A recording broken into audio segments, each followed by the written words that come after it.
Hey guys, it is Kristen with HK Wax Center. I've had some of y'all asking me how in the world did I get into this business? Like how did I decide to become an esthetician? And it's kind of a funny story. So I'll try to keep this as like not a super long video, but this definitely was not like a path that I ever thought that I would take.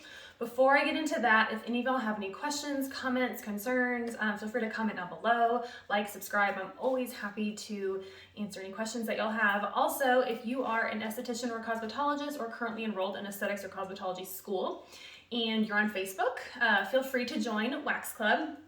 It is for professionals only, or if you're in school as well, but it's just a really great group of people who are always willing to help. So Wax Club on Facebook. Okay, so let me get into it. I'm gonna start from the very beginning, which is in high school. So I have always struggled with razor burn when shaving my bikini area. Razor burn is just awful. Those of you who've experienced it understand it sucks. So every time I shave, like that day it'd be fine, the next day and the next like 3-4 days after that, complete nightmare, absolute nightmare. So as a junior in high school, I was 17, I got the genius idea to get one of those at-home waxing kits from the grocery store, the kind where like, so there's two strips together, the wax is inside of the two strips and you rub the strip to get it warm, then you can peel it apart and then put it where you want it. So I did that. I put one strip on my bikini line, thought, well, what if I pull this off? It's gonna hurt. I'm not gonna do the other side. So then I was like, well, why don't I just put the other one on and pull them up at the same time? Really smart idea. So then I put the other one on the other side of my bikini line, tried to take it off a couple times, got scared, waited about an hour to actually remove it. Finally, I was like, well, I have to get it off at some point. And the wax had like become one with my skin at that point because it had been sitting on my skin for an hour, which it's not supposed to do. So I ripped them off, screamed Bloody Mary, called my mom crying, and I had removed multiple layers of my skin. I had blood clots raise the surface of my skin. It was absolutely awful. So I got made fun of the rest of high school for that because I had to go to dance practice for my drill team the next day and do high kicks, and I couldn't do it because I was like literally wearing like pads because it just hurt so bad. After that, I was like, I'm never waxing again. This is awful. So fast forward to college, freshman year of college, I had come back home to like spend like a weekend with my family, and my sister had come home with me because we both went to the same school. And she had gone and gotten a Brazilian wax at European Wax Center. So she was like, Kristen, you gotta try it. It's amazing, you'll love it. And I was like, yeah, no, good try. You were there that night. I tried to wax myself. It sucked. Never doing that again. She was like, no, I promise you, you have to try it. It is not bad at all. You gotta try it. It's like, fine. I will give it one more chance. So got the courage, just like walked in, didn't even make an appointment. Luckily, they could take me immediately, and I had my first Brazilian wax. Let me tell you, that was night and day, so much easier than what I experienced when I waxed myself. Oh my gosh. Waxing yourself, I just don't recommend it. It's terrible, especially because you just don't know what you're doing. But going to European and getting that wax was, I was done in like 15 minutes. So much better. The lady who waxed me, her name was Meg, she just made me feel really comfortable, and I was like, I even rescheduled like I did. So from there I went back to college. I continued getting waxed during this time. So I was in College Station going to college, and then I would go back to Austin to go get waxed at European because there wasn't a European at College Station at the time. There is now, which is great. But at the time I would go back every month, go see family, get waxed, go back to school. Now I was going to school for physical therapy. I wanted to be a physical therapist because I wanted to do something where I would have reoccurring appointments with people so I could build a relationship with them and I could help them. I really wanted to help people, help better their lives. So I did that for, I was in school for a year and a half. I ended up getting diagnosed with something called chronic Epstein-Barr. It just basically makes you really tired. It's kind of like just like a pathetic little illness. But it went from like, I used to like, I have always had a job since I was 16. So I used to like go to school and work, and then all of a sudden I got diagnosed with this, and it just completely put my life at a halt. Like I was sleeping like 17 hours a day. I had no energy. I couldn't, anything that I tried to do wasn't working. We went to so many specialists. Finally, they said, it's kind of just something that you have to let work through your body. There's no way to, like get rid of it. It just, over time, it will go away. So I decided to stop going to school, take a medical leave of absence, and move back home with my parents, because I just wasn't really able to function very well, which is just depressing and not cool. So I moved back home. Now during that time, I was still getting waxed, because waxing gets easier when you do it every month. Less hair grows back, the hair's softer and finer, and so I didn't want to stop that process because it had benefited me so much over that couple of years.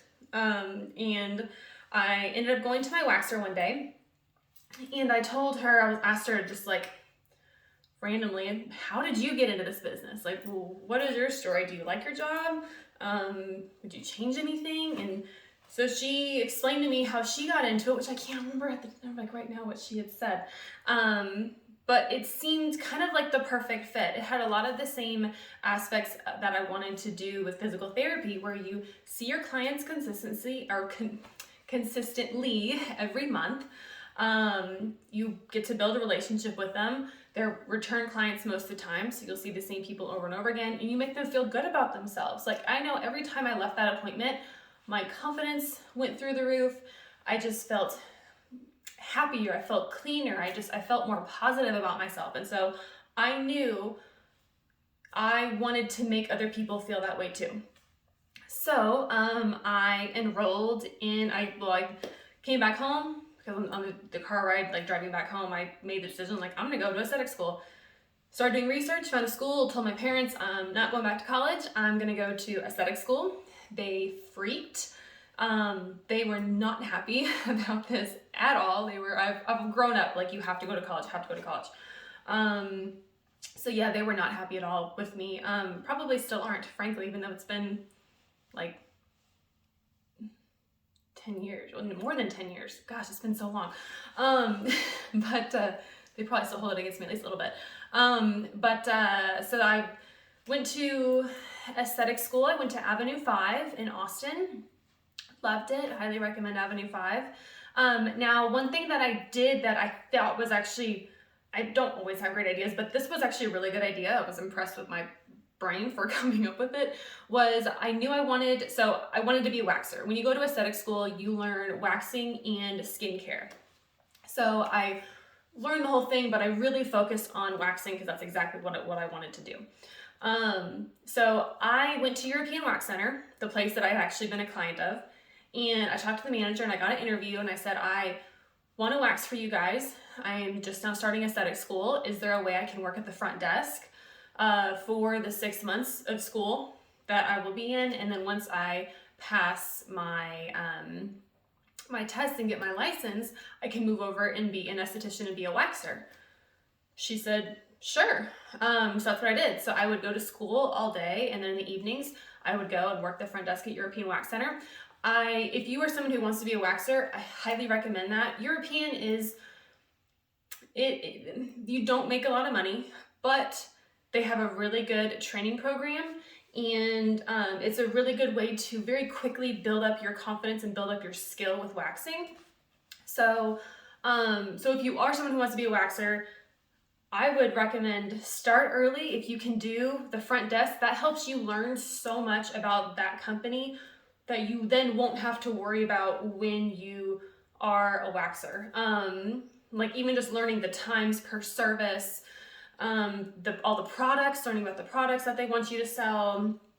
I became friends with the waxers because they knew I was going to school for it. So they would let me practice using their wax. And I mean, it was just, I highly recommend that. Then immediately you have a job right out of school, which is awesome.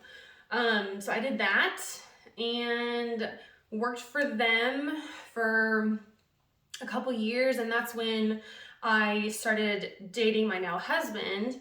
And actually starting HK Wax Center, like the salon, was not my idea. I kind of had thought about before meeting him that I was going to go to like medical aesthetics, but once I met him, he's just oh my gosh, Mr. Entrepreneur. And so he immediately started like thinking of, okay, so how long does it take you per service? How much do they charge? What equipment do you need to run the business? And I just kind of started telling him everything that I knew. And he immediately was like, ding, ding, ding. Like, you can make so much more money doing this for yourself than doing it for a company and making them money. So he was the one who really helped me and pushed me to open up a salon. I have to give him huge props because I don't know if I could have done that by myself. I just, my mind really wasn't even in that realm. I wasn't really thinking about it. Maybe at some point, I don't know, but I definitely wouldn't have been as good at it without his help and his influence and him really like pushing me like, no, you can do this, you can do this. But, and then it was his idea to start making the YouTube videos. So these videos I did not want to make. I fought with him on it. I was like, I'm gonna look awkward and people are gonna hate me and I'm gonna mess things up, and which I do. I still, even this video, I've messed up words, but he was the one who was like, no, for your videos, you should make videos called leg waxing in Austin, because Google loves video content. They rank that very highly, which he was right. I started making videos and I started getting all these clients, people seeing my videos and wanting to come wax with me. So highly recommend that. That's a very good tip from him. And now this channel has turned into something that I just never could have imagined. But yeah, I was not happy with making videos at first. I've gotten better at it. I've accepted that I'm not gonna be perfect, but I'm also real. So yeah, that was definitely, absolutely him. If you're watching this, babe, thank you. But yeah, so now I love it, and I'm so thankful that I didn't go back to college, because I don't know if I would have liked being a physical therapist like I do a waxer. I love being a waxer. I love seeing my clients. They become your family. They really do. It's I mean, when someone's naked on your table, like, they will literally just blurt out whatever they're thinking because they're nervous. And so if you can be a safe place for them to talk, it's kind of also like being a therapist. It's a lot of fun. I highly recommend it. So I can't really speak on the skincare side of it because I just went straight into waxing. Haven't done a facial since aesthetic school. but yeah, I love waxing. If you're a people person, you like to talk to people, then it's a good job to get into. So anyway, hopefully that answered your questions. If I missed anything, comment below, let me know, and I'll answer that too. But thank you for watching. Bye, guys.